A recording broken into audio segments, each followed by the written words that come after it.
5h30. Un petit déjeuner tranquille, seul, dans une maison sans bruit. Viviane prend son temps avant le réveil des enfants. Une maison ordinaire pour une famille atypique, une famille d'accueil. Une famille où l'on vit son quotidien, où l'on partage son temps, sa vie, avec des enfants confiés par l'aide sociale à l'enfance, par une mesure administrative ou judiciaire.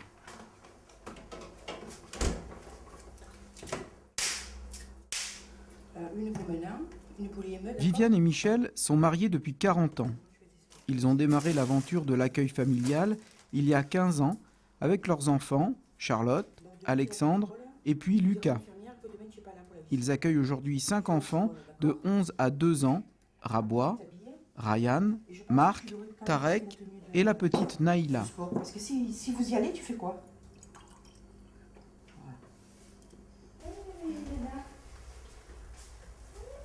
Pour exercer le métier d'assistant familial, ils ont chacun obtenu un agrément auprès du Conseil général, puis ont suivi une formation de 300 heures et enfin validé le diplôme d'assistant familial.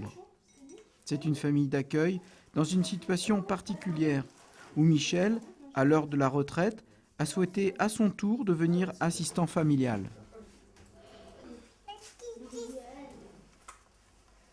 Je pense qu'il faut surtout être très à l'écoute, avoir une grande observation, parce qu'on décèle plein de choses en observant.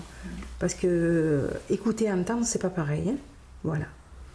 Et surtout la tolérance, l'ouverture d'esprit, l'humilité. Voilà, ce sont vraiment des qualités indispensables.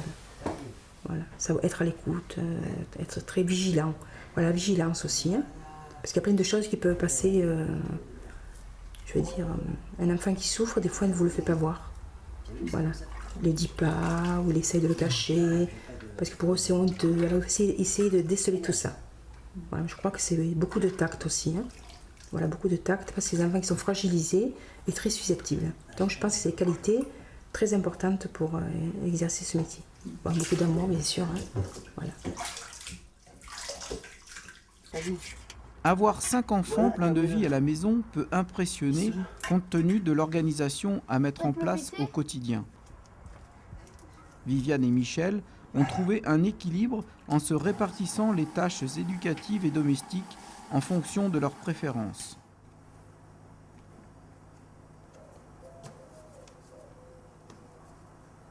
Michel, c'est le roi des maths et de la physique et de l'anglais. Parce que maintenant, ils font de l'anglais très tôt. Parce que je suis très nulle en anglais. Voilà. Moi, c'est vrai que c'est le français, histoire géo, tout ça. Voilà, on va faire ça. Tu vas m'épeler les modalités, toujours. Théorie, alpha S. Toujours. J'ai dit Non. Théorie, Z-O-U-R-S. Très bien. Au-delà des activités quotidiennes, l'assistant familial a une mission spécifique. Préparer et accompagner l'enfant aux visites parentales. Mais ces petits moments qui passent ensemble tous les deux, c'est d'une grande richesse. Ça lui fait très plaisir à lui. Hein. Donc ça lui apporte un certain équilibre aussi. À lui, à sa mère. Mais combien d'années il a fallu pour arriver à ça? 10 ans. Donc voilà, 10 ans. Il ne faut pas être pressé dans ce métier. Quand on reçoit un enfant qui est fragilisé, il ne faut pas s'imaginer qu'un an après, ça va se débloquer. C'est pas vrai. Des fois, il faut 10 ans. Et bien voilà. Il est mieux là-bas où il est avec la dame. Oui. Comme ça, il est bien avec elle. Et là, je sais qu'il est heureux. Oui. Je sais qu'il s'amuse bien. C'est calme là-bas, c'est pas comme ici. Oui. La relation entre Viviane, Michel et la maman de Tarek à son domicile est particulière. Aujourd'hui, les rencontres avec les parents se font dans un lieu neutre ou en visite médiatisée à la Maison de la Solidarité.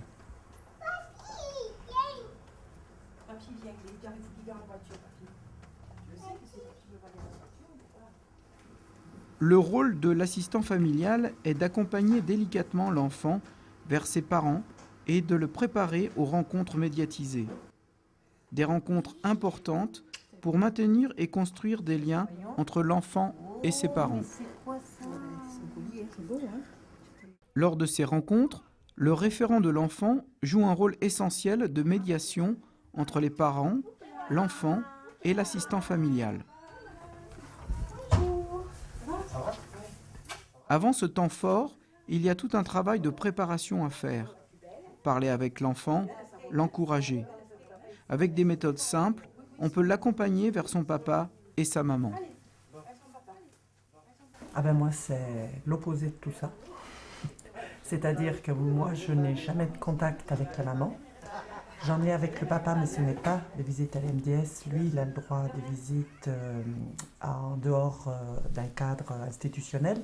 Donc lui, je le rencontre au cinéma de la Valentine, je lui laisse les enfants et je les récupère par la suite.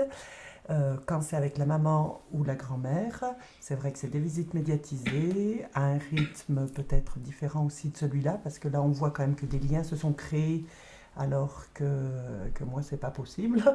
Et donc, c'est une fois par trimestre, moi, les visites, et c'est toujours sans que je côtoie la maman. Donc, il n'y a pas cette chaleur, il n'y a pas ce lien, oui, qui peut être, et puis qui aide beaucoup, je pense, au placement quand les enfants voient que l'assistante familiale et les parents s'entendent bien, et ben, effectivement, le placement se passe beaucoup mieux, je pense que... L'assistant familial n'est pas seul à travailler autour de l'enfant. Il est soutenu par toute une équipe de professionnels, dont le psychologue et le travailleur social référent de l'enfant. Il est essentiel, en effet, de développer une relation de confiance avec l'équipe et de travailler en étroite collaboration.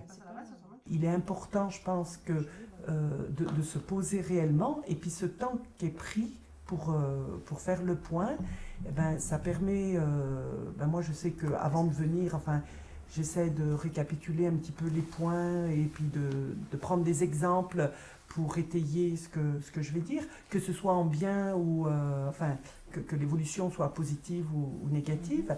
Et ça permet de refaire,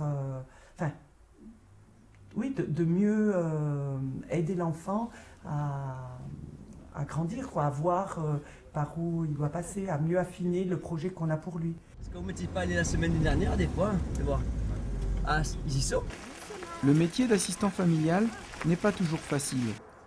Il demande de relativiser toute chose et d'avoir du recul face aux petits tracas de la vie.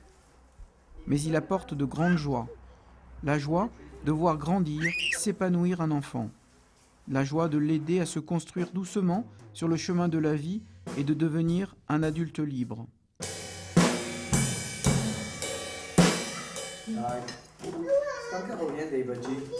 On a trouvé des combines pour les éveiller, avec tout ce qu'on vous a parlé du nid, du portage et tout ça. Ça crée un lien qui est indestructible, certain.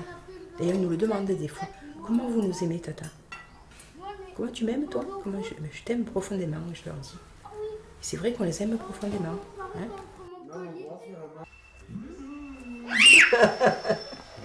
Moi, je dis toujours à Michel, on les aime, c'est vrai.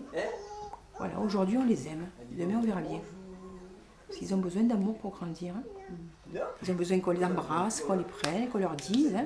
Comme votre enfant, il a besoin d'entendre que vous l'aimez. Hein. Autrement, comment vous voulez grandir, c'est ça. Je pense aussi que il faut avoir une vocation. Hein. C'est pas un métier qu'on peut faire comme ça. Voilà, sous un coup de tête. Voilà. Il faut que ce soit mûrement réfléchi. Il faut que le couple soit d'accord aussi, les enfants. La famille, parce que c'est une famille d'accueil, il y a tout l'entourage autour. Hein. Il y a les grands-parents, il y a plein de choses. Hein. Pour l'assistant familial, le plus grand bonheur est d'apporter aux enfants l'équilibre nécessaire pour devenir des adultes épanouis. C'est avant tout une rencontre particulière, singulière, peut-être la plus belle des aventures humaines.